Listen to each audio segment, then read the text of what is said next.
You think you don't speak English because you haven't learned enough. But what if the real reason is that you never allowed yourself to hear your own voice speaking? That's right. The block isn't in the language. It's in the voice you've been holding back. So many people understand everything, sing along to songs, watch shows without subtitles, but freeze when it's time to speak. And not because they don't know, but because they're afraid of hearing themselves make mistakes. Afraid of hearing themselves try. And that's what holds them back. Most people don't quit English because it's hard. They quit because they feel embarrassed. Embarrassed to sound silly, to make mistakes, to hear their voice and not like it. But fluency doesn't start when you master the language. It starts when you give yourself permission. When you speak for the first time, even shaking. When the voice comes out, not perfect but real. That's when English stops being just a subject and starts becoming part of who you are. And in this video, I'm not just going to explain why you still feel stuck. I'm going to help you unlock that voice. Because your fluency is already inside you. Starts the moment you stop running away and choose to listen to yourself. Some people freeze when speaking English and think it's just nervousness. But sometimes it's deeper. It's not just English that's blocked. It's your voice. And that voice is more about who you are than the words you say. It's like every time you try to speak, something inside says, "Stay quiet. Don't make a mistake." And the more you listen to that voice, the more you forget what it's like to really speak. When someone hides their voice, they're not just avoiding English. They're avoiding being seen trying. It's the fear of sounding weird, of looking weak, of feeling stupid. But listen, fluency doesn't come from being perfect. It comes from permission. Letting yourself speak, with pauses, with accent, with mistakes, is the first step to getting your voice back. And that's powerful. Because the moment you give yourself permission to be heard, you start changing from the inside out. Speaking English isn't just about learning a second language. It's about discovering a second version of yourself. And that version doesn't show up when you keep silencing it. That's why the problem isn't that you don't know enough. It's that you don't let yourself be heard.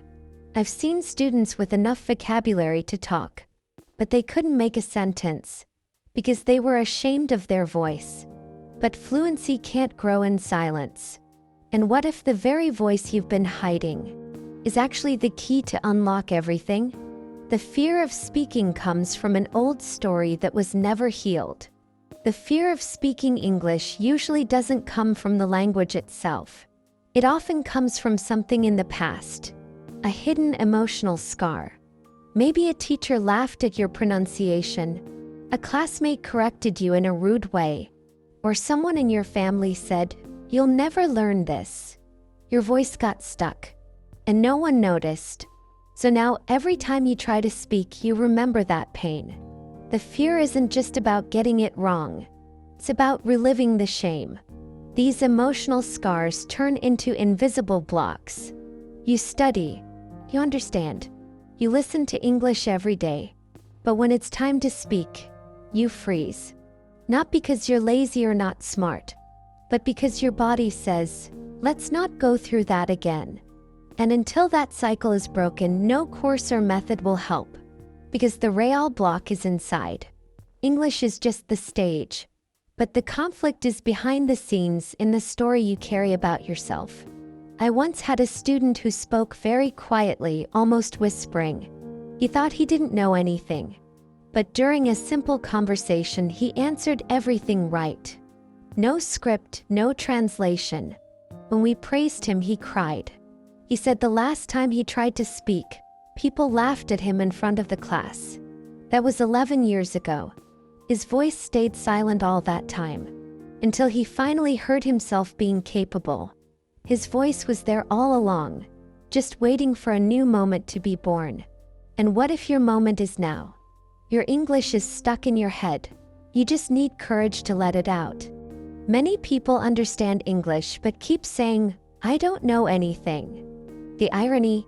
They watch shows without subtitles, sing international songs, laugh at memes, and still say, "I can't speak." Why? Because the English is all in their head, just waiting for a chance to come out. And what's missing isn't more grammar or words. It's courage. Courage to let what you already know show up. It's like a full glass that won't pour because your hand is shaking. The content is there. What's missing is the movement. You don't need more vocabulary. You need permission. And that permission is emotional, not technical. If you believe you can only speak when it's perfect, you close every window your fluency could come through. Your brain knows, but your heart still doubts. And that's where the block lives. In the way you see yourself. Someone who thinks they can't mess up. You know what I always say to students who freeze? Speak wrong, but speak anyway. Because fluency doesn't come from getting it right. It comes from using what you have. The magic happens when the message is stronger than the fear. A simple sentence said with truth means more than 10 perfect ones that were never spoken. If you already understand what you hear, repeat what you listen to, and build sentences in your mind. Maybe the only thing missing is this one last step. But what if that step is waiting for your signal? You keep saying, "I can't speak," and that becomes a self-fulfilling prophecy. Have you ever noticed how you talk about your English? The words you use to describe yourself become silent instructions for your brain.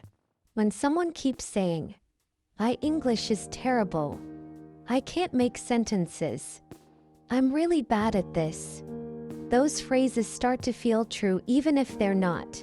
It's like putting a label on yourself and living as if that label can't change. But it can.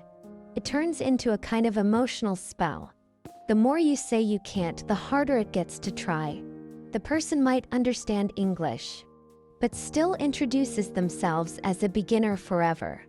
Not because of a lack of skills, but because they're loyal to that old story.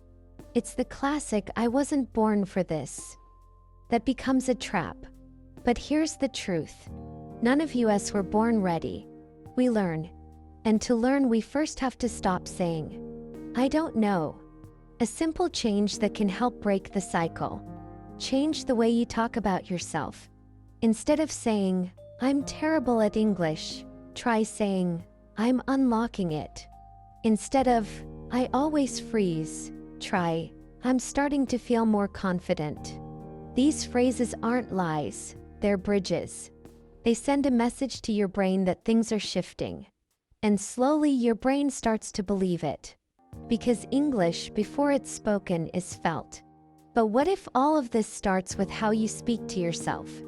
Fluency doesn't come from speaking perfectly. It comes from speaking honestly. Fluency isn't about sounding perfect. It's about being real.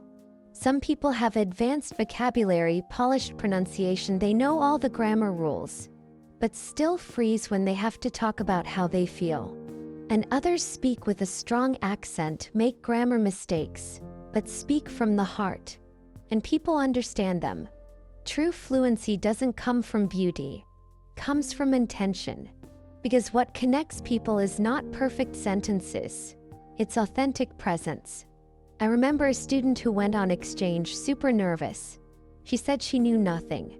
On her first week, she went to order food and said, "I hungry much." The cashier smiled, understood, and gave her the meal. She walked out of that place happy, like she'd won a trophy. You know why? Because she used what she had. And most importantly, she was understood. That's fluency. It means getting your message across. And that starts the moment you stop judging yourself and start allowing yourself. The truth is, no one learns English to sound pretty. We learn it to live, to travel, to work, to express ourselves, to connect with real people. And for that, you don't need perfect grammar. You need honest courage. A broken sentence said with truth has more power than a perfect paragraph that never leaves your mouth. But what if your fluency is already there? Just waiting for you to stop pretending to be fluent and finally become it? Your voice in English is a new way to discover yourself. There's something magical people don't tell you about learning English. You're not just discovering a new language. You're discovering a new side of yourself. It's like when you start speaking English, you meet a version of you that's been asleep, hidden, waiting to be called out. Every language holds a different way of thinking, of feeling, of existing in the world. And when you speak English, you're not just translating words, you're recreating yourself. I've heard many students say they feel braver when they speak English. Like their English self is less critical, more free, more direct. And that's not a coincidence. When you hear yourself in English, without the judgment filter you use in your native language, something opens. It's like changing the angle of the mirror. You start to see yourself in a new way. And that's powerful. Because sometimes what you really need isn't more vocabulary. It's a new way of listening to yourself. Speaking English can be a path of self-discovery. You find out what blocks you, what sets you free, what you really want to say. And somewhere along the way, you meet versions of yourself you didn't know existed. Maybe that's why so many people say they feel different after they start using English for real. Not because the world changed, but because they did.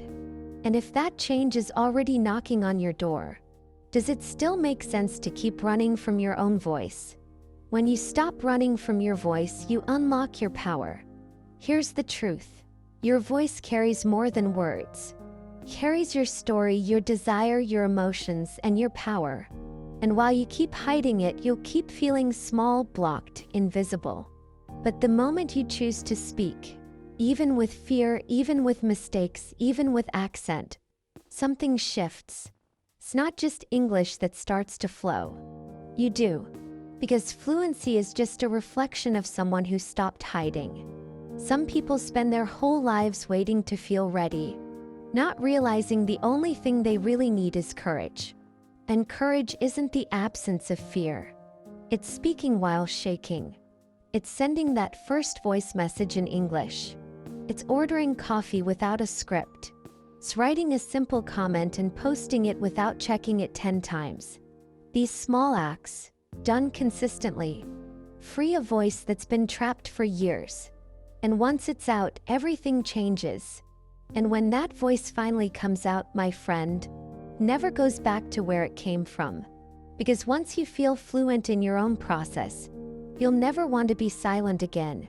That's when English stops being just a goal and becomes a portal to who you can become.